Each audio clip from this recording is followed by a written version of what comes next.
Hello and welcome to the Learning Love podcast. This is where we learn what love is and how to live a life of love in every area. My name is Dr. Mark A. Hicks, author of the book Learning Love. Love can be practical, tangible, and a realistic life for everyone, regardless of your relationship experiences so far. So thank you for joining me as we spend some time learning love.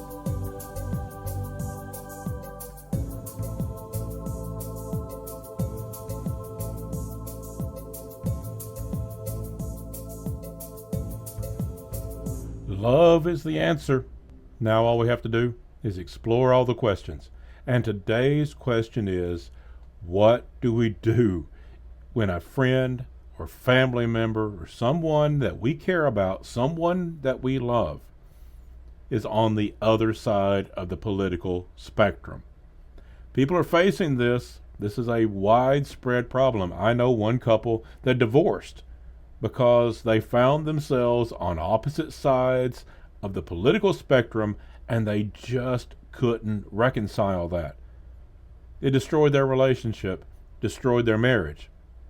Now, as this show airs, we're in the midst of the holiday season. We've just come through Thanksgiving. We are entering into Christmas, Hanukkah, Kwanzaa. New Year's Day is just around the corner. There's going to be a lot of gatherings at work, in neighborhoods, among family members, with friends. And hopefully we can enjoy these. But we live in a time where there's a lot of tension because family members and friends and co-workers and neighbors have different ideas politically. And those have become so heated in our current environment that relationships are being lost. Now, one of the realities of life is sometimes some relationships do have to come to an end. But we hope that's not the case. We hope that we can salvage the relationship with people we care about. And so today I want to talk about how we address those political differences that separate us so much in today's United States culture. Now, as we go through this today, I'm going to make an assumption. There are some people that are not looking for civility. They're not looking to get along. They are looking for the fight. They believe that they are on the side of right. Both sides believe this. They believe that the other side has become so vile, so despicable, that they must be opposed with every fiber of our being. They are comfortable with the hatred because they believe that what the other side stands for is worth hating. They are comfortable with the anger. They are comfortable with the fear. They do not believe this fear comes from paranoia. They believe it comes from a legitimate fear of what the other side would do to this country if they were able to rule unhindered. I'm going to assume that most people that are comfortable with the hatred are not listening to a podcast called the Learning Love Podcast. And if someone sees an episode that says love, relationships, and politics, if they are comfortable with the hatred, if they have embraced the hatred as a righteous anger, they're probably not clicking on this. So I'm going to assume if you're listening to this right now, you're hoping to regain some civility within your family, with your neighbors, with your friends, with your co-workers, that you want to see them as human beings, even if you disagree with them. You want to hold on to what you believe and stand for what you believe and express what you believe, but still salvage the relationships that are important to you. So that's what we're going to try to do. Today I'm going to give you 3 insights that I believe can help you keep the civility. Now remember, civility doesn't mean avoiding conflict. We can still have conflict. We can still have discussion and arguments and disagreements, but we do it in a constructive way. We do it in a way that treats one another with dignity and that we continue to care about that person and about that relationship even if we disagree. And we try to have conversation around that disagreement in such a way that maybe, in our wildest dreams perhaps, we can come to some sort of understanding. And so today, I'm giving 3 insights that I believe can help you salvage those politically divided relationships. So let's get started with number 1. The first thing you need to do if you want to try to salvage relationships with people you disagree with, particularly in a very divided political environment, you have to recognize one foundational, eternal truth. And I'm going to warn you, this is a tough pill to swallow. You have to recognize people have the right to be wrong. Don't we hate that? It is a person's right as a human being to be wrong. We all are. On some level, we're all mistaken. None of us are perfect. We all make mistakes. We all have viewpoints that are messed up. We all have ways of thinking that just aren't quite right. That's the reality of being human. And so, we have that right. It doesn't make us bad people to be wrong. It doesn't make us evil to be wrong. And so one of the best things you can do is to recognize that right, to understand that people are going to be wrong, and that's okay. They're mistaken. They have a bad point of view. But when we start labeling them as evil, when we start labeling them as being potentially the downfall of humanity because they are wrong, then it justifies us treating them in horrible ways. We justify a lot of actions because we convince ourselves that they're wrong and they have to be destroyed. Now, we don't necessarily destroy them physically. Hopefully we don't go out and kill these people, although some people do speak in terms of war, civil war, destruction. I hope we can put that aside. That's not going to help anything. But more likely, we are quick to try to destroy someone emotionally. We believe that they should be destroyed on an emotional level for believing something so horrible. People have the right to be wrong. And we can have a certain level of empathy, understanding that we've been wrong too sometimes. And how do we want people to treat us when we're wrong? Well, we want them to be understanding. We want them to tell us if we're wrong, but we want them to do it in a certain way with a certain measure of civility and kindness and patience. Now, being civil and kind and patient is really difficult when you believe that the downfall of humanity comes when those people have power. But if we can take it out of that broad worldview and just look into the eyes of your friend, your family member, your coworker, and understand they are a human being that makes mistakes, and on this one, they're wrong, at least in your opinion. And they have the right to be wrong. That's part of the human experience. So try to take a deep breath. Doesn't mean you have to like it. Doesn't mean you don't confront it. It just means on a certain level you have empathy for that person. And you can have kindness for that person because you understand we've all been wrong sometimes. That's part of being human. They're not evil. They're just wrong.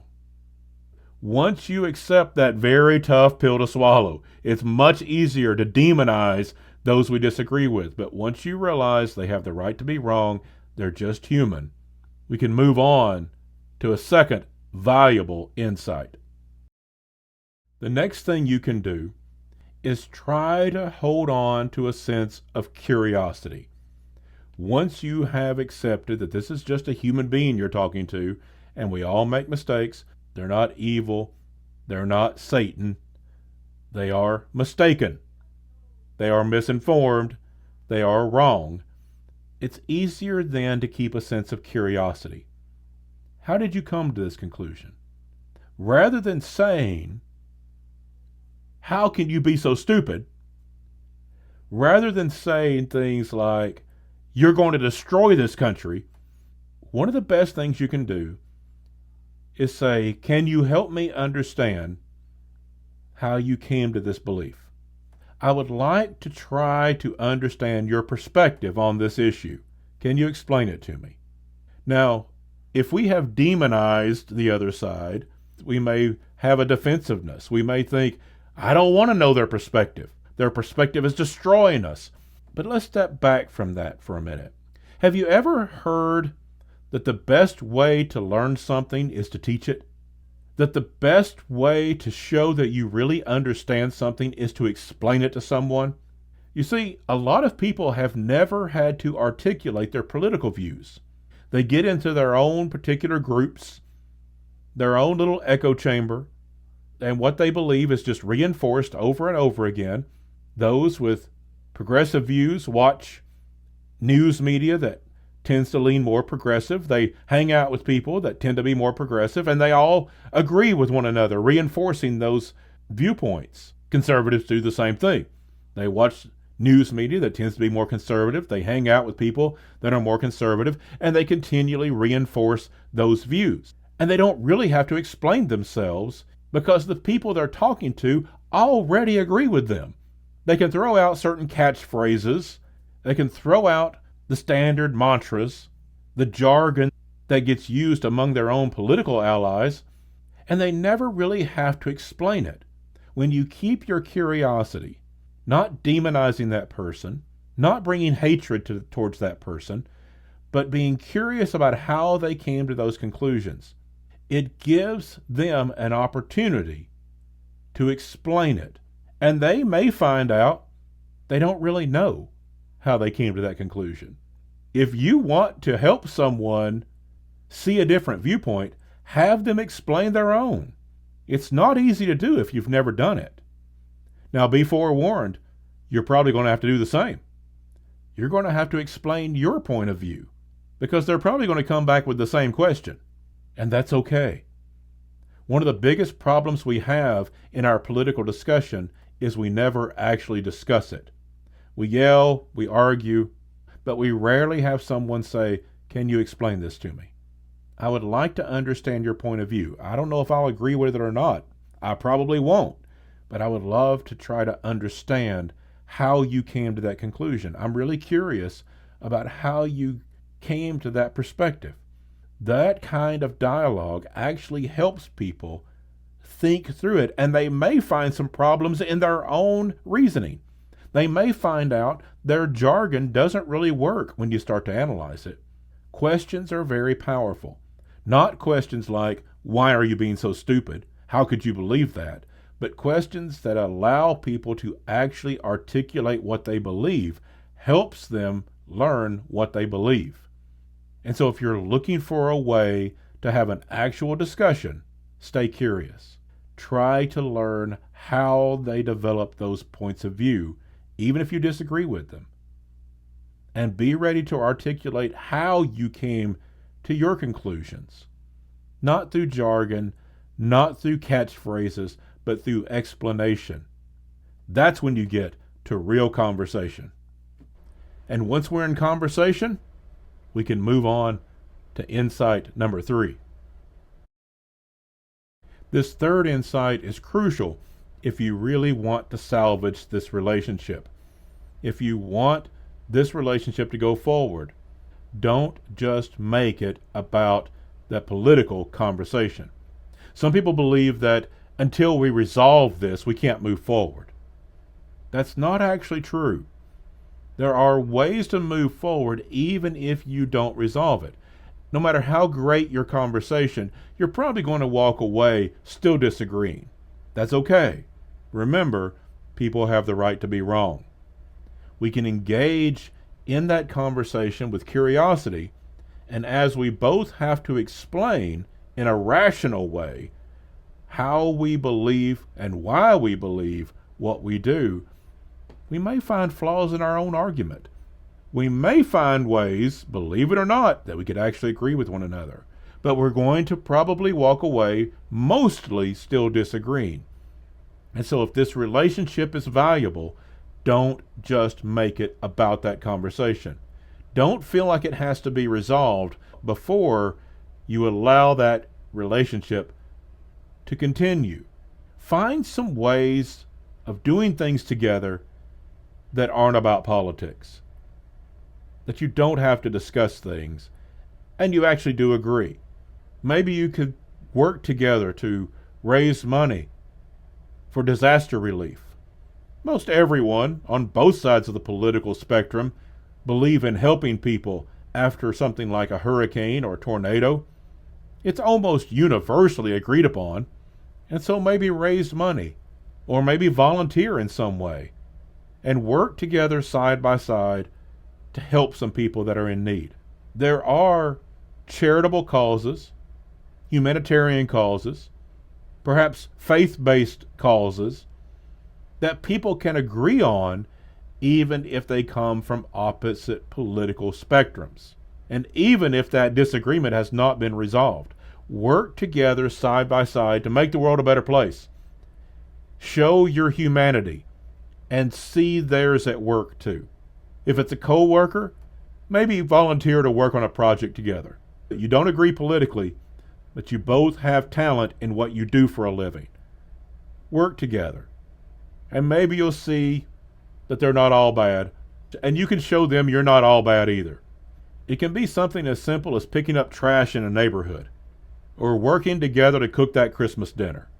But find ways to work together, to be together, to laugh together, to accomplish something together that's not about politics. You can continue the conversation later, keep that curiosity, but when you understand a person has the right to be wrong, it's unfortunate, but it's okay.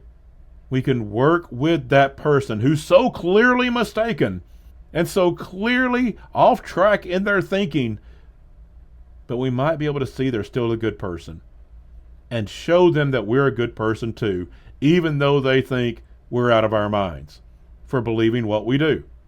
If that relationship is valuable to you, don't just make it about the conversation.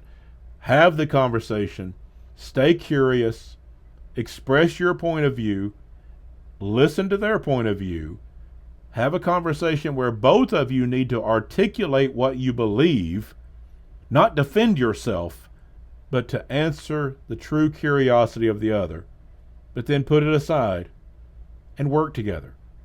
Do some good together. Find some ways of being a decent human being together at the same time.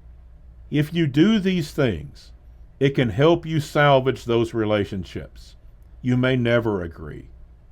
But when these relationships with family or friends or co-workers are valuable to you, they may be worth saving even when they have gone to the dark side of politics, in your opinion.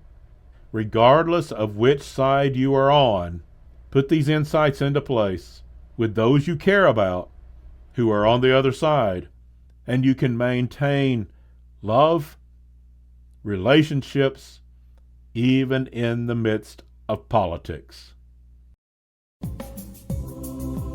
Thank you for joining me on the Learning Love podcast. If you're ready to live your life of love, visit my website, markahicks.com, to get my free ebook, The 5 Components of Love. And coming in 2025, my new book from Morgan James Publishing, Learning Love, Building a Life That Matters and Healthy Relationships That Last. Pre-orders will be available soon. And remember, love is the answer. Now all we have to do is explore all the questions. Love well, everyone.